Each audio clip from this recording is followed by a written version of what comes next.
Episode 31 starts now. Sometimes you got to literally lean into it. You see what I did there? Welcome to the show. I'm your host, Brandon Davis, joined today by Jenna Anderson. Hi, everybody. We got Jamie Jurack. Good morning. We got Aaron Perrine. It's I Am Groot Day. Yo, Aaron, as you can see, is aboard the raft in the 838 universe. It's true. It's true. Wow. I don't know. I'm going to find out what our universe's number is. How's things going with the dead Illuminati? A lot of janitors. A lot of janitors. Huh? Have the crime number spiked since Mr. Fantastic was turned to a spaghetti dish? Wow. Yeah. There's no Eminem in shambles. Welcome to the show. There is so much MCU news to talk about. A lot has actually happened this week. I was putting together the rundown today, and I was like, oh, I forgot this thing. Oh, I forgot that thing. We got a lot to talk about this week. First of all, I do want to call attention to one thing. I saw a tweet from Jamie Jurack right before the show started. Yeah. Prey was a very good movie. I think everybody in the chat right now will agree. Prey was good. If you've watched it, you probably know. Prey was good. However, put some bloody respect on Lemon and Tangerine, will ya? I liked Bullet Train. Don't get me wrong. I had a good time watching that movie. It was fun. But of Bullet Train and Bodies, and Prey, of those three movies, Prey was the best and should have been in theaters. That's all I'm saying. I loved Bullet Train. Man, I just had. I liked it. I really use this as an excuse to prop up my love for Bullet Train. That's probably one of the most fun times I've had at the movies in a long time. Aaron, Jenna, have you guys seen Bullet Train yet? Nope. Did you watch Prey yet? Not yet. No. Parents watched it. It was good. Jamie, it's just you and me today. Okay, well, clearly you guys need to break this tie and see. Again, I would like to reiterate, I like Bullet Train. It's just, I like Prey better. I know the world needs to know it. I still need to watch Bodies. All right. So it is I Am Groot Day. Happy I Am Groot Day to MCU Nation, Phase Zero community fam. We are 1 week from She-Hulk. So not only are we going to talk about I Am Groot today and full spoilers for its and really non-spoilery show as a whole anyway. But first of all, I want to start. We are 1 week from She-Hulk. Jenna is going to the She-Hulk premiere on Monday night. She's going to be on the carpet doing interviews. Jenna, how you feeling 1 week from seeing your girl? Mildly terrified. It's technically a week and a day because now we're moving to Thursdays, which is still weird of having that sort of shift. But yeah, I cannot believe we are almost here. I cannot believe after months of her even denying that she was even cast as She-Hulk, that now we are at this point of this show is real. It exists. Every single TV spot that they put out looks better and better. I am just so excited for the She-Hulk era, and getting to go to the premiere is still surreal. That has not hit me yet. It won't hit me until I'm literally on the carpet and I'm like, oh my God, I'm actually here. So I'm just excited. We #got Jenna to the She-Hulk premiere. Yep. I want to point out one thing about She-Hulk that I'm noticing in the marketing that is a complete antithesis from everything Marvel has done before. They're showing us all the cameos up front, it seems. I think there's still going to be more. I think like they're showing us some of the weird ones that you can catch without like needing the character to necessarily speak or really do anything. But I think there's going to be even more beyond that. So much of her solo run is just like, what weird character from Marvel canon can she fight in a particular episode? So I feel like there's going to be even more beyond that. That might be a little bit more spoilery than what we've gotten. Who do you think could show up? Who would make sense to you? I'm going to write a slideshow that's basically like 10 different ones that would be fun just off of ones that were in the various comics. I don't know. Like there are so many, like if Paste Pot Pete showed up on the show, like you could go to the bottom of the barrel of like the weirdest characters that have ever existed in Marvel canon. You could find a way to make them make sense on She-Hulk. We're getting Porcupine on this show with a comic accurate costume that looks so stupid and so wonderful. So it's like anything is possible on the show. And that is what I'm so excited for. Yeah, it seems like it's going to be a lot of fun. All right, speaking of fun, I Am Groot dropped today, and that is all this show is. It's just a fun little bit. I've shared my reaction already. Aaron, have you watched I Am Groot yet? Yeah. What did you think? It's just cute. Like, it's just cute and nice. Like, I think when you guys, I'm very happy that you two got to talk to us about it before I saw it, because you go into it with the understanding it's basically going to be those Olaf Frozen shorts, but for Marvel stuff. And it's like much more enjoyable. I know that there was people on the internet sort of like speculating that maybe we'd get some sort of like tie-ins to like the larger frameworks and they were hiding it in these, but that's not what we're here for. If you watch a lot of Spark shorts and stuff on Disney Plus, if you transverse like all the little like, the Pixar other shorts, like you'll have a good time. It's a fun time. Yes. And yes, Baymax series is good, Damon. Yes, it's amazing. Baymax series was fun. Series was fun. What did you have a favorite episode? The one for the marketing when little Groot was dancing with all the little other aliens. I'm a sucker for a weird bottle episode where it's Gulliver's Travels basically, and the big random person that we all know has to interact with a smaller civilization of other people. Like, ooh, like the little aliens from Toy Story when they worship the claw. Like that stuff gets me all the time. So it was good. I enjoyed it. I mean, I will say this. It is much less pressure to wake up in the morning and watch all of I Am Groot than it is to watch one of these Disney Plus shows and then get on here and be like, did I miss anything? Did I have to go back and rewatch this? Am I making too much noise and waking up the other people in the house? It was very, very nice to just watch and be like, yep, that was delightful. I have to catch everything in Moon Knight or I will be a fraud on the internet. Yeah, that's right. That's my morning coffee. Oh my God. Jana, I know you saw this earlier. Was there anything else you wanted to share today? But now that we can talk freely about the content. First of all, I find it very interesting how they released the episodes. I assumed just based on like how we were shown them in screeners, it was literally just a single 20-minute block, and it was like each episode was just in that one block. And then just seeing on Disney Plus, they are all individual titles. That is a very interesting choice. It's not necessarily what I expected them to do, because I already feel bad for all of the parents with little kids who are going to have to individually search for every single episode as opposed to just watching them all in a single season. Like that's probably going to be very weird. But I think the show is super adorable. Ryan Reflects said in the chat, like, it's free serotonin. Like that's all you really need. It's just delightful.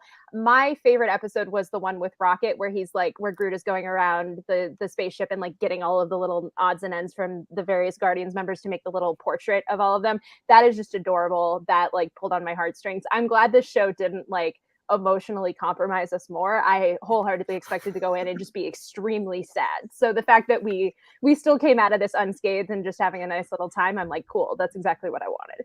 So someone's gonna make Marcel the Shell with shoes on, but it be Groot and just rip our hearts out. Okay. All right, Jamie. Well, you see, folks, you can fire me now because I forgot about I Am Groot and I didn't watch it. Normally I watch these things when they drop at midnight, and then I instead watch something else, and then I slept in until 10 minutes before this show occurred. So basically, I did not watch I Am Groot. I'm sorry, I'm a fraud. I must hate Marvel. No, I think if there was ever one that you were going to get a pass on, it's the 20 minutes worth of I Am Groot animated shorts. There's two things I think it's hilarious. Jamie outright forgot. I think it's hilarious, Jamie. Please don't ever change. There's two things I want to talk about. I did love the episode of Rocket Raccoon, maybe just because Rocket Raccoon was in it, and we had like Drax's back, his naked shower back in there. But also, never mind, cancel Jamie Fake Friend. Kelly Hassel was in the comments and was like, when is Jamie going to rate all of the shorts on Letterboxd? I am now like desperately wanting to see that list because that would be great. Oh, no. Yeah. I'll watch them today. Yay. Okay. We need it. We need the Letterboxd. Yes. I did see they said this is set between Guardians. I'm gonna be a little analyst for a second on the I Am Groot shorts. Hold on. They're not getting this past me. They said this is set between the post-credit scene of Guardians of the Galaxy Volume 2 and or Guardians of the Galaxy Volume 2 and its post-credit scene. It's set in that time frame before Groot is a teenager, after the adventures of Guardians of the Galaxy Volume 2. However, in one of these episodes, we saw Groot learn to walk, right? So that will be set after the first Guardians and before the second Guardians. Excuse me, what's going on here? Which one is it? I don't really care. I think it's fine. I just had to show I'm an expert. Okay, I'm not a fraud. I know this stuff. More importantly, I thought it was hilarious that Groot absolutely. I shouldn't say this is hilarious. I thought it was hilarious that they had the audacity to have Groot commit genocide in one of these episodes, and then they realized that he could not kill an entire village of little blue blobby guys, and they had to poke their heads out because my jaw hit the floor. Yeah. Me too. Yeah. An entire village of little things, and I was like, "Yo, what just happened?" And they were like, boop, boop, boop. They popped up, and I was like, "Oh my god, kids would be traumatized if little Groot killed all those even littler things." Oh, I thought that was hilarious. I was like, "What did they just do?" So. But yeah, compliments time, Groot. Thought it had some good little giggles, some good little cute moments. The animation was very impressive, and I enjoyed Rocket Raccoon being in there. So also, James Gunn has a cameo. He voices the little smartwatch that is in like one of the episodes. I don't remember which one, but so we get a little James Gunn cameo in there too. He was thriving in animation these days. I know, seriously. I'm telling you, you can't keep this guy's voice out of animation. All right, that's all I had to say about I Am Groot. Does anybody else want to add anything? Oh. So many things. Layla called him Groot Nose. Groot Nose was right. Oh boy. Jamie will have her reaction on Letterboxd and next week's episode of Phase Zero. I don't know I wonder if we are ever going to talk about I Am Groot again. I don't know. Aren't they working on a second season? So like we'll talk about it then. So I don't know. I'll take whatever free tone I can get from Marvel. Honestly, I feel like if we weren't getting so much Marvel content, we would have been more excited for I Am Groot. But I Am Groot is a fun little snack that doesn't really, it's not something that's moving the MCU forward. It's just a little, it's not lunch, it's not dinner. It's just that little thing. Mom will be like, all right, have this before because we're, we don't want you to lose your appetite. I'm so full already. I've been eating so much. I don't need a snack. But I do. Keep feeding us. Anyway, all right, we're gonna move on.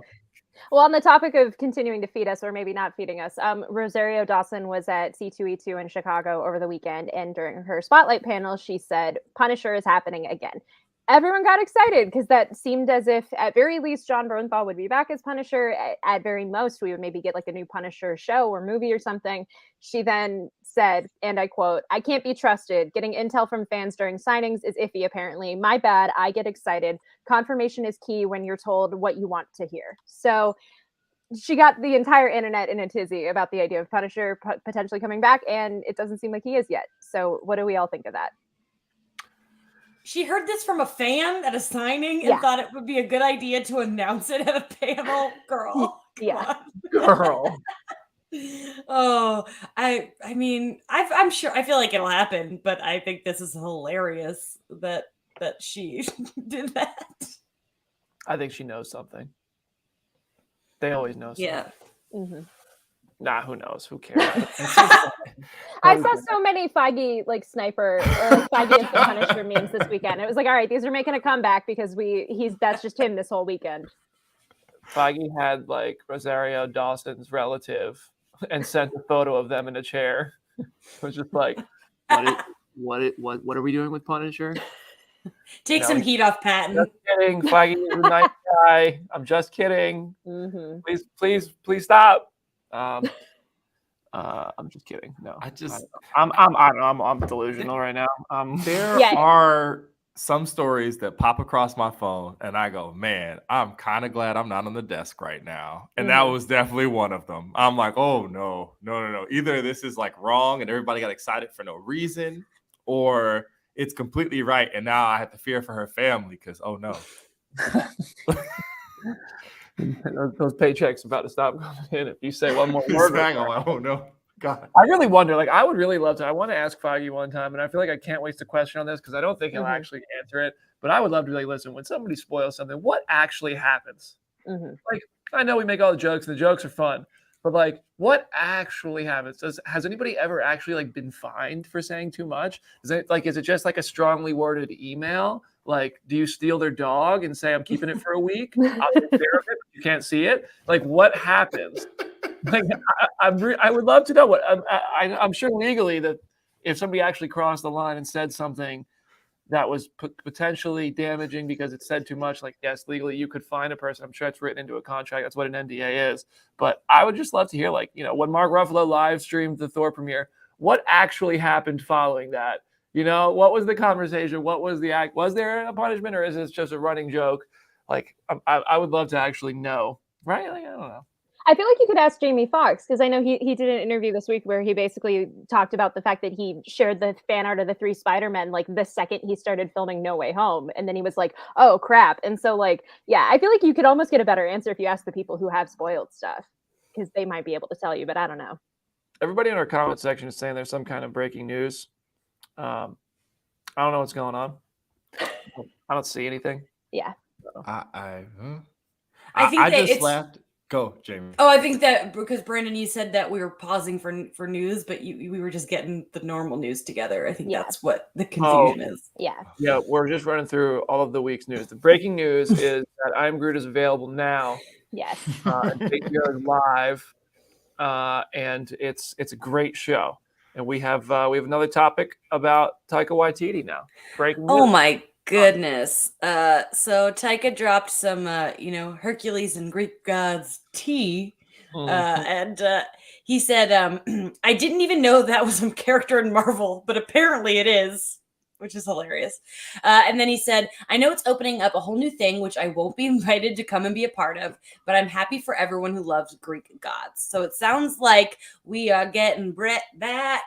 He's gonna be Hercules again. It sounds like Taika has nothing to do with it, which is maybe good since he doesn't even know it's a comics character. What do you guys think?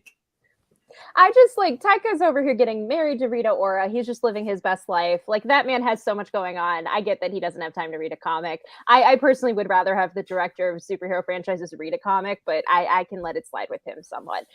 It is so funny that he does not know Hercules, or he did not know Hercules was a comic character. I'm very curious what is in store for her, because I feel like there's a lot of potential. I will bang the drum on the show until the end of days that like he should cross over with She-Hulk, because their relationship in the comics is excellent. So wherever we see Brett Goldstein pop up, I'm very excited to see it.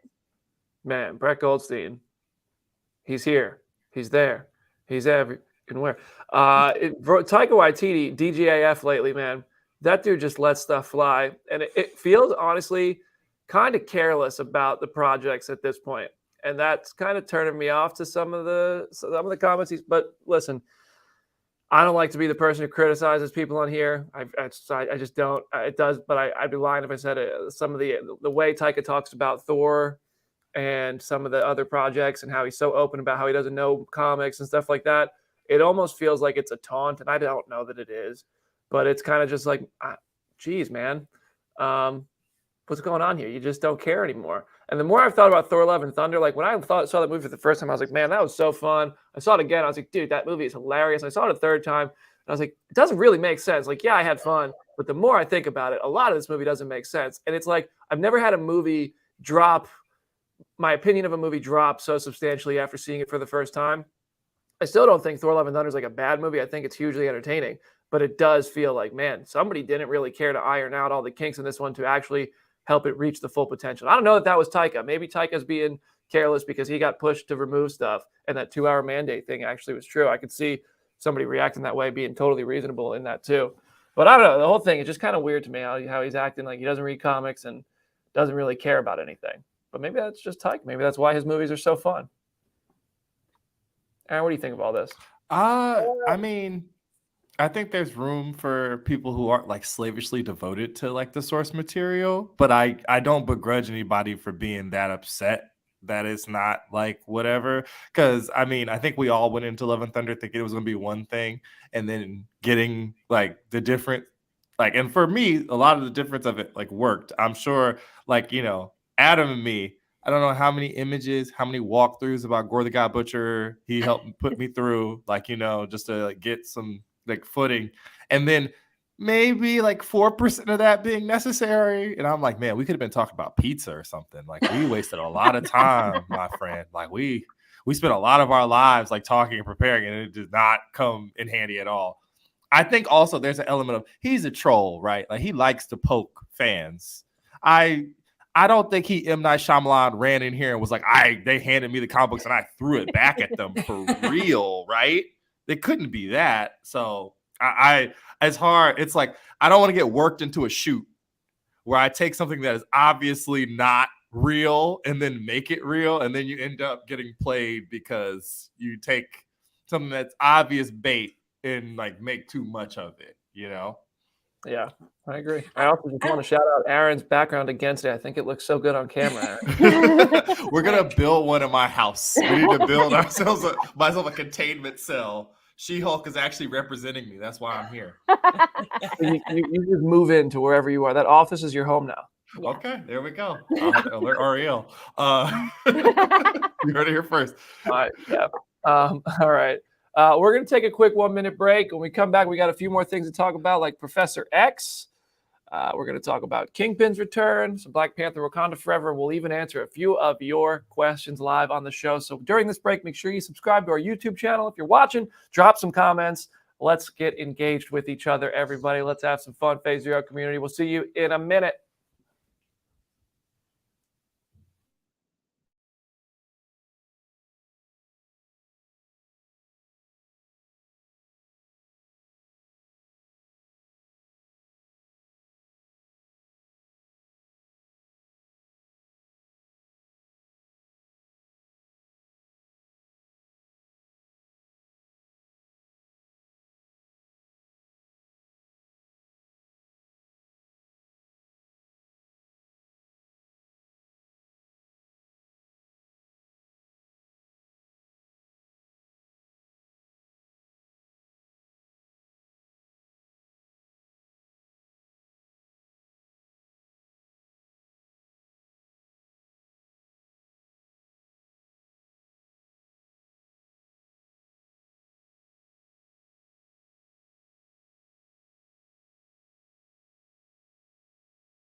Welcome back to Phase Zero. Sorry, I am looking at the rundown right now because I realized I forgot something because Jenna keeps me on my toes. Shout out to Jenna. Jenna has the first bit of news here that we're going to talk about. It's related to the X-Men. Yes, it is. It's kind of exciting. So Giancarlo Esposito, who is one of the most frequent fan casts, I feel like, on the internet. Anytime there's any big role, this man usually comes up in the conversation. He was asked about those fan casts and about conversations he may or may not be having with Marvel. He was at the TJH Superhero Car Show and Comic-Con in San Antonio, Texas, and he said, quote, "I have not worked for Marvel yet. I've been in the room with them and I've talked to them. I'm going to go for something that's a little bit different. I'm going to go and put it out into the universe that I would like to play Professor X." So that's out there. So if anyone who has been wanting to fan cast him and wanting him to play that role, he is clearly on board with it, which is really interesting. What do you think about him potentially playing it? Because at this point, there's so many directions they could take X-Men in the MCU. I'm almost like, I wouldn't be opposed to seeing it. That man can do anything. Anything. In my mind, like, I always saw him more as a Magneto because we're used to seeing him, villain as a villain, but like, he can do anything, and Professor X would be cool, and I'm here for it. He's just so good. Oh my gosh, this season of Better Call Saul is just blowing my mind. I'm just give him anything to do, and I'm on board with it. I'm here for it. I mean, Giancarlo Esposito could play a new Tony Stark, my most beloved live-action MCU character. I think he'd be good at that too. So yes, I think he'd be a good Professor X. I mean, there's really no. I don't even have anything more to say about it. Aaron, what do you think? I think it would be interesting. Like, we had all those rumors right around Comic-Con that's what was like, that he was just gonna roll out there, maybe in the chair. And it did not happen that way, of course. But I'm down for you just know for Marvel Studios that they're not gonna do what happened before, at least not completely. There will be nods to what occurred before, like we got Patrick Stewart, and you can choose to believe Ryan Reynolds' thirst traps on Instagram if you want, or him and Jackman. They're both out there lifting right now together somewhere in all of our headcanons, but they're probably going to deviate somehow from what came before, and that would be a pretty big swing. I think so. Absolutely. I also like to people who are like, oh no, Professor X is too good of a character and he's played villains too long. Depending on what comics you read and what stories are told, Professor X can be very crappy as a person. Like he is not the best character in a lot of instances. It's almost a running joke within X-Men lore how terrible Charles Xavier can be. So that would be a really fun component to play because I feel Patrick Stewart's version was so nice and that was what was required, but there is potential for him to kind of suck as a person. I also go ahead. Oh, I was gonna say, Jenna, there's a real argument to be made. He's like that guy who took all those Instagram pictures of him with his baby, where he's supposed to be watching his baby, and the baby's like falling off of stuff or falling into a volcano or whatever. Like, there's a real argument that that's a dimension of him we've never seen on screen. It's like, yeah, you kind of are putting these children in danger a lot. Yep. I think about. I mean, the most recent thing I've seen him in is The Boys and The Mandalorian. I don't watch Better Call Saul. Sorry, Jamie. But mistake. You're making a mistake. But I mean, like I think about his character who's like overseeing Vought Industries and The Boys, and it's like, man, if that guy was like good intention but acting similarly, like that could be a Professor X. Like he's very calculated, he's very like dignified in his beliefs. Like I mean, that's just the kind of character he seems to play, and he's always good at it. He's always good at nailing every role he's had. So I don't know, big fan of Giancarlo Esposito. I don't think there's anybody in the MCU. Any character that like he could want to play that I'd be like, man, I don't know. But I just when have we seen a casting? When does it happen that an actor says they want to play a character and then it happens? Like it's so rare. So it's always like, don't curse yourself. I mean, Simu was kind of the most recent one. Yeah. Like remember Stephen Lang wanted to play Cable so bad, like stuff like that. Like it's just there's so many instances where like people go on Twitter and like, hey, let me play Nova, and then all of a sudden like they're not, they take themselves out. It's crazy. But I don't know. All right. Honestly, thank you. Thank you for laughing. All right. I'm supposed to keep moving after this. He just got me. So there are Ironheart set photos from an Xbox Connect today, by the way. Like a 360 Xbox Connect too. Yes. Not like the new one. God.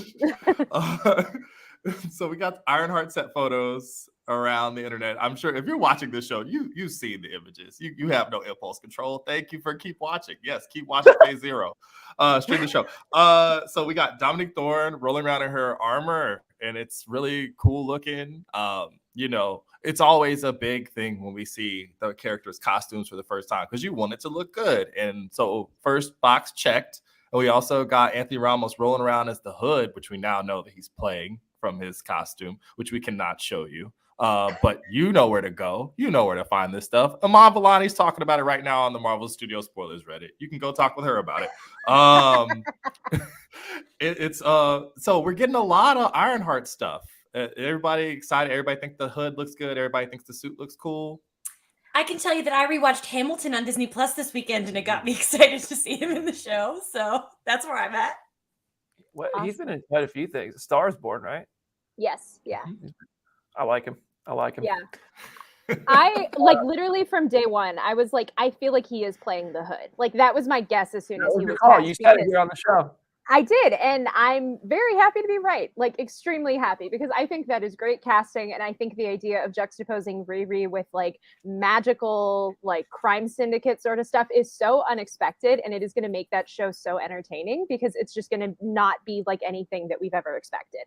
And I love his costume. I know people are like, what the heck is this? This is just a guy in a hood. That's literally his entire deal. Like it could not look more comic accurate if they tried. And then like with the Ironheart armor itself, the armor that she's wearing in Wakanda Forever that's been leaked on like Funko Pops and stuff, and the armor in these set photos is not at all what I expected. But I love the idea that she is kind of getting what Tony Stark has gotten of like different evolutions of armor. Of like some of them are bulkier, and eventually we're going to get to the more streamlined version that she's had in the comics for so long. Because it's like we haven't had that like clear of a division in the comics of her getting different suits of armor. So I love it. I think they're just doing some really cool things. It is very funny to me seeing how they're shooting Atlanta for Chicago, because I'm seeing like news vans and stuff that are there that I'm like, you guys could just be in Chicago filming this exactly. Like we have so many of these things that you guys could just use, but it's funny seeing them recreate it too. You took the words right out of my mouth when you talked about her armor evolution. I think I saw that costume for the first time and I was like, man, that thing's bulky. Whew, that thing's gotta be heavy. But then I was like, that's her Mark 1 or maybe 2 or 3. Like it's an early model. I was also thinking that doesn't look like the comics. But like we'll get there. I'll bet you if there's 6 episodes of Ironheart, guess which episode the comic suit is coming in. But yeah, it's cool that like I would love to see them release an official image. I always feel like these sort of like set photos that get snagged they're not good representations of what the product is actually going to look like. Obviously, they're going to have to CGI some of this and tweak it and do stuff like that they just don't have yet. I can't wait. Like, I'm not passing judgment at all, really. I'm excited for what Jenna said because I do think we're going to see an evolution of armors, and I think that's really cool because that's going to coincide with an evolution of Riri. But I really do want to see what it looks like. So I'm not really forming an opinion other than like I think the evolution of it is going to be cool, and it looks like a fun design for the suit. And I have no problem with it looking bulky at first because yes, like think about the development of cell phones. We started with these big things, and then now they can fit in our fingernail. So that's what has to happen. That's like, that's what has to happen with the suit. I'm interested to see how Wakandan technology factors into it, if at all, because she's making her debut in Wakanda Forever. So that'll be interesting. But yeah, I actually, Ironheart is high on my list for things, as you all saw. It's pretty high on my list of things I'm looking forward to. And I really just want to see the scene where she goes to the Hall of Armor and sees all the suits and maybe talks to an AI Tony Stark, but they are not shelling out that Downey money, and you know it. I know it. But that's okay. This show will be great without him. It certainly doesn't need Tony Stark to be great. All right. Echo. Speaking of set photos, Echo had photos of Kingpin popping up, and he's wearing his white and black suit again. He is a big boy in the MCU. They are bulking him up. Vincent D'Onofrio is really looking like Willie Fisk. That dude is getting close to I don't believe that that's actually just all Vincent D'Onofrio in that suit. If you've seen this, he looks bigger than he usually does. And Vincent D'Onofrio is not a small guy, but he looks Kingpin-ish. Not quite Spider-Verse, but stepping more towards Spider-Verse than what the Netflix shows were doing. So his new Kevlar skin is continuing to enlarge, I guess. And I think it's cool. I think he looks good. It's exciting to have Kingpin back. That probably means not long until we get a set photo of Charlie Cox as Daredevil. Does anybody have any thoughts on Echo? I was going to say, I'm like, I want him to keep escalating to the point where it is just the Spider-Verse proportions, just in live action. Because it feels like that's the only point we can go at this point. I got so confused when these photos dropped because I thought they were also for Ironheart. And I was like, whoa, this show is getting really interesting. And we're learning a lot about it before it even comes out. And then I was like, oh, it's for Echo. Even better. I like what they're doing with him. I'm just excited to have him back. So I'm on board. I saw a valid question in the Phase Zero community on Twitter. Yes. How are Daredevil and Echo going to talk to each other? I don't know. Chris and I were debating this over dinner last night, and we were like, we genuinely have no idea. Because it's a thing that in the comics, like, I don't, like, it's always just an assumption of comics. Like, this isn't really a thing. My guess is, like, they have some sort of interpreter. Like, the way that Kazi was her interpreter in Hawkeye, like, she might have a new interpreter, and then that would make it easier for them to talk back and forth. But without that, I have absolutely no idea. Yeah. I mean, I think it's going to be like Groot talking to people who don't speak Groot. There has to be somebody, like there has to be a Rocket Raccoon to translate. But yeah, he can't see her sign language. She can't hear him talking. It's going to be interesting to see how they establish. I think that could be a really interesting way for them to develop their relationship and find ways to communicate. Like that could be an interesting challenge that we have to see them explore. But I'm sure they'll figure it out. And maybe, I mean, I saw somebody replied to one of the tweets and said, maybe Daredevil will be able to sense the signs. I mean, he does see the world as fire. He sees a world on fire. He's seen outlines of people and the kind of things that come up. So maybe somebody moving, he can see it. I don't know. But yeah, they're all back. Echo's on the way. And there are photos of Kingpin out there in the world. All right, everybody. There is almost 150 people watching on YouTube. Please subscribe to our channel. Give us a thumbs up and leave a question. Please get active in the chat because we're winding down on our news topics. So we'll talk about whatever you want us to talk about. Let us know you're here. Just say hello and then drop a question. We got one more news story. What is it? I don't even remember. Oh, no, we got two. We got one more. Oh my God, Brandon, what are you doing today? So we got Taika Waititi said he just did some reshoots for Black Panther Wakanda Forever. He said, and I don't know who this quote, does anyone know this quote to? Apologies to whoever got this quote. I know you guys worked very hard. To be honest, my life hasn't changed that much. I'm doing reshoots that are like little missing pieces, like the take of a hand, a movement, some new framing, like little things to do at the end of every movie. And that sometimes you need to do them again. So they're still working on it. And then interestingly, they said this occurred like after the Comic-Con panel. So I assume they just, disappear you into a black van and you're just on set ready to film whatever it is that they need you to film. And then they deposit you back at home.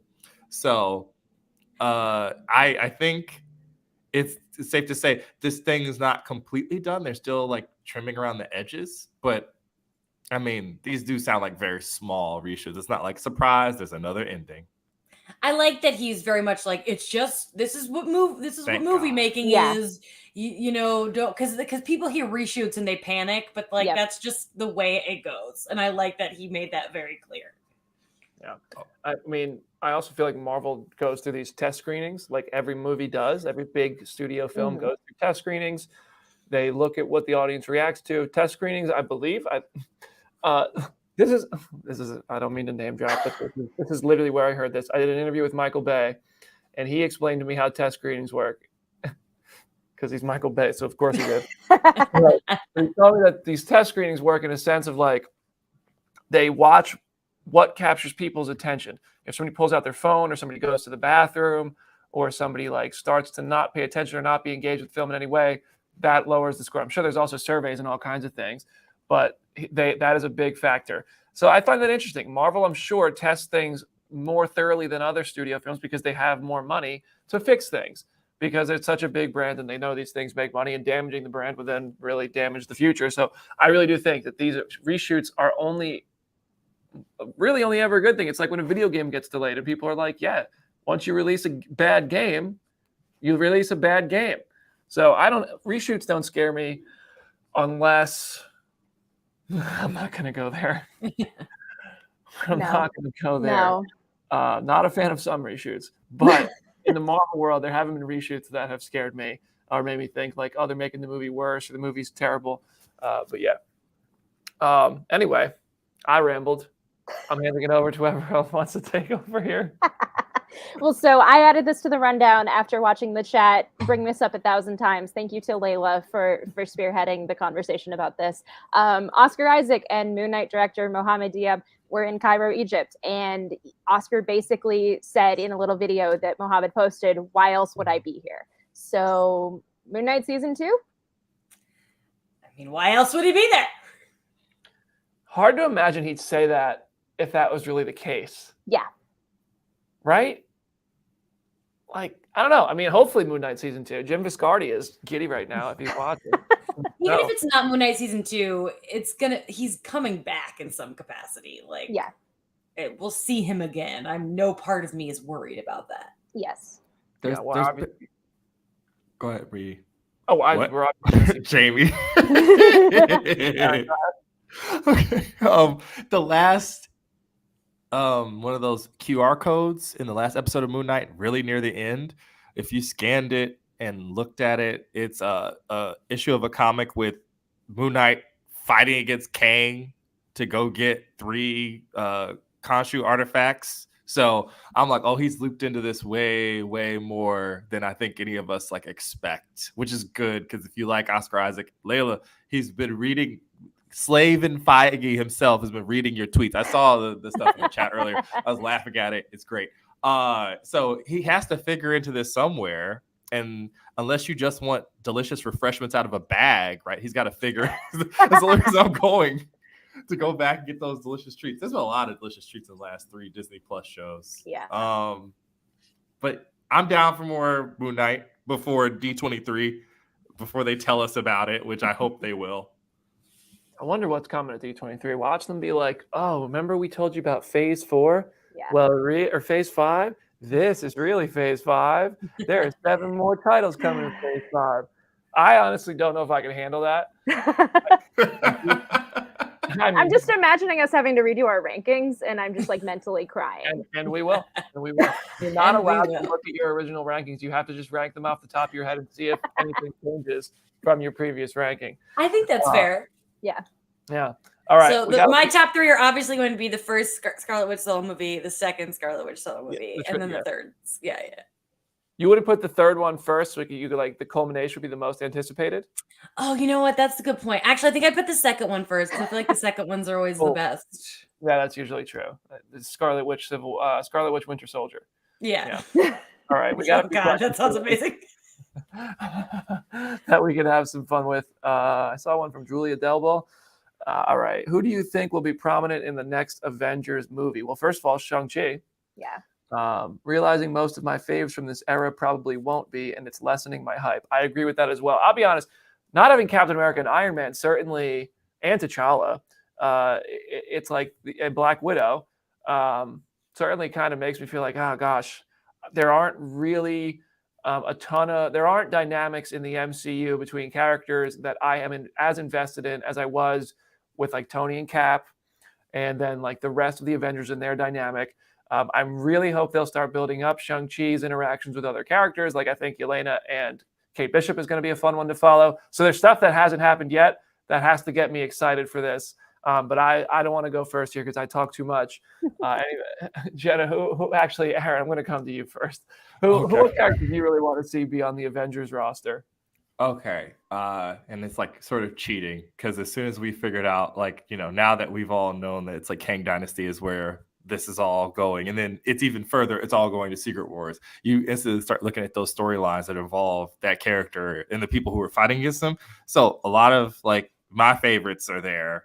I mean, shout out to Taika. I'm like, I've read very little with Hercules besides like my whatever year 2008 Civil War stuff with Hercules in it, but I'm intrigued to see. But like Carol is like a massive figure. Freaking Sam Wilson's right up in the mix. So you have me off of just those two being there. I'm completely down. Amon Vellani, her interacting with any of the adults, her and Kate Bishop, against any of the adults would be so fun. It would be so great. Like non-cruise ship edition would be awesome, right?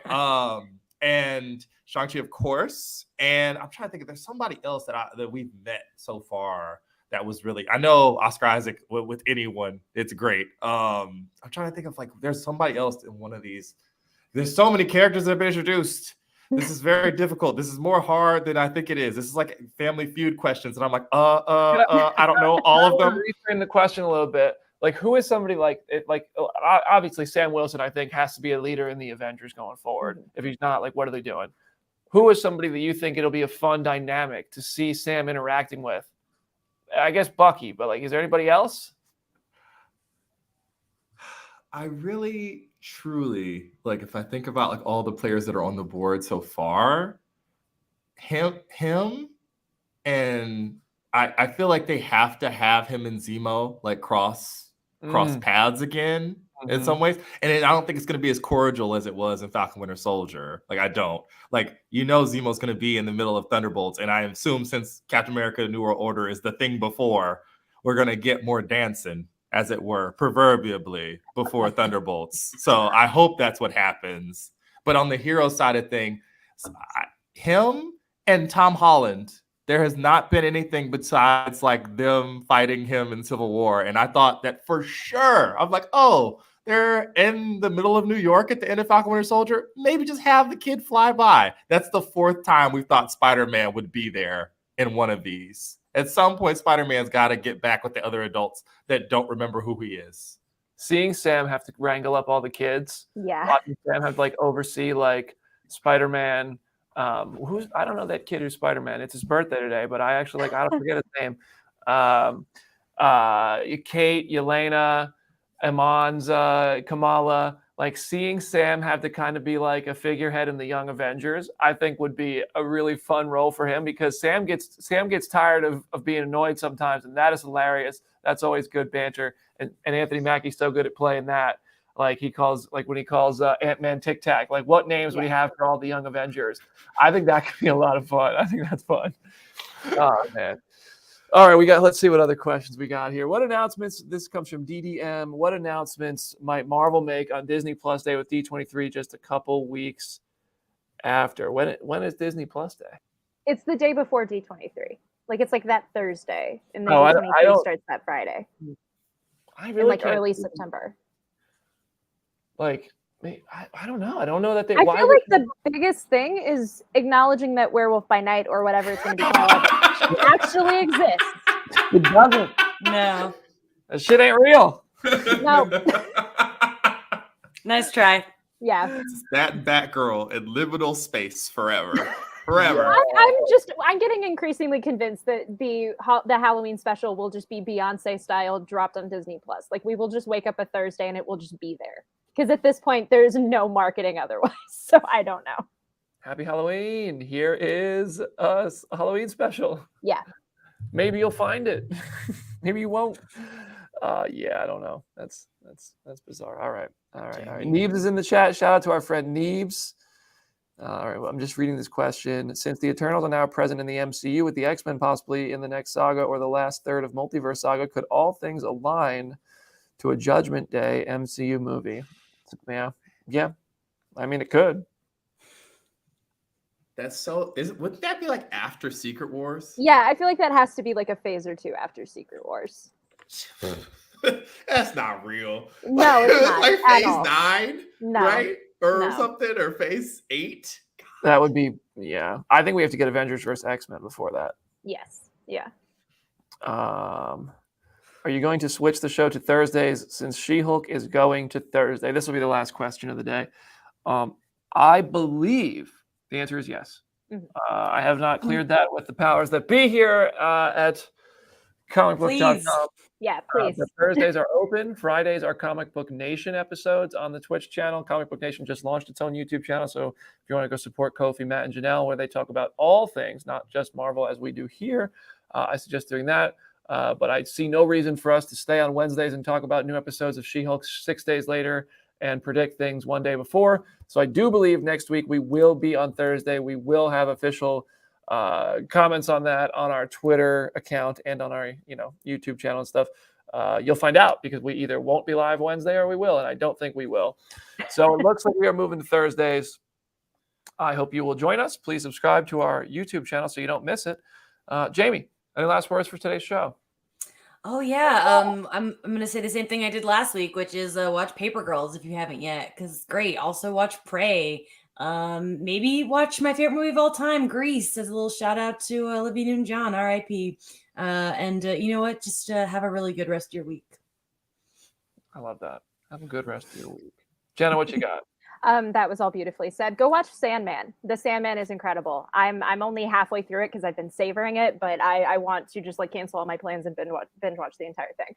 And go read some She-Hulk comics. Now is the best time to possibly do so. You can get right ahead of the curve before the show drops. I still cannot believe that like the next time we record this, we will be in the She-Hulk era. I'm so excited. And I really hope that the next time we record this, a photo exists of you and Tatiana Maslany reading a She-Hulk comic. I hope so. You got at that red carpet. You got to just go for it. You got to just go for it. Be like, listen. I'm definitely gonna text you for tips. The tip is you got to like. I wish I had better advice. You got to just like go for it. When Tatiana walks by, if you have to yell, please do an interview with me. Do the interview. Hopefully she stops as soon as that interview is over. Have the comic unsleeved, ready to go, and just say, listen. We do a bit where we take photo reading the comic. Is it cool? And I'll bet you she's gonna think it's awesome. Because I'm also gonna try to do that at the junket. So yeah, and maybe but I think it's going to be great. I can't wait to see what you get out of the carpet. I'm really excited to do these junket interviews myself. All right, Aaron, what you got for the last words on today's show? It's at Cinema Lake Hornet on Twitter, and today is a special day. It is the 30th anniversary of Cartoon Network becoming a thing. Wow. So Oh, we're doing some fun stuff on the side. I already wrote a slider for that. People are remembering their favorite things. I would say one of my favorite things that probably helped land me in this chair is the Teen Titans episode "How Long Is Forever," where Robin gets sucked into the future and he meets it's like Starfire gets sucked into the future and she meets Nightwing and like an old busted down cyborg that can't leave the tower, and Beast Boy has a bald spot, and Raven just kind of shut herself into a room. It's great. It's good times. So go watch whatever your favorite cartoon was from your childhood, and remember. I can't believe I'm older than Cartoon Network. Yeah, I know. It's bad. It's real bad. I don't feel so good, Mr. Smart. I'm not just saying this because we're a Paramount entity. I was a Nickelodeon kid. Me too. Network, Me Disney too. Channel were not my forte. I was Rugrats, Cat Dog, SpongeBob. Yep. I was never Dexter's Laboratory or Hannah Montana. But BD angling for that check from Mr. Elodian. Golly. Mr. E. Lodian. Mr. E. Yep. Oh, man. All right, y'all. Thank you, Jenna, Jamie, Aaron, for hanging out today and having a good time on Phase Zero. Thank you to everybody in the community who's been dropping comments and being fun and being nice to each other. Go watch I Am Groot if you haven't yet. Fun little show. Next week, we're probably back on Thursday. We will give you a definitive announcement on social media about that. It'll be the same time, same place, just a different day. And we'll have plenty of She-Hulk interviews for you all over the Phase Zero YouTube channel coming up in starting Monday, I believe. So have fun. Have a good weekend, everybody. We'll see you soon. Later.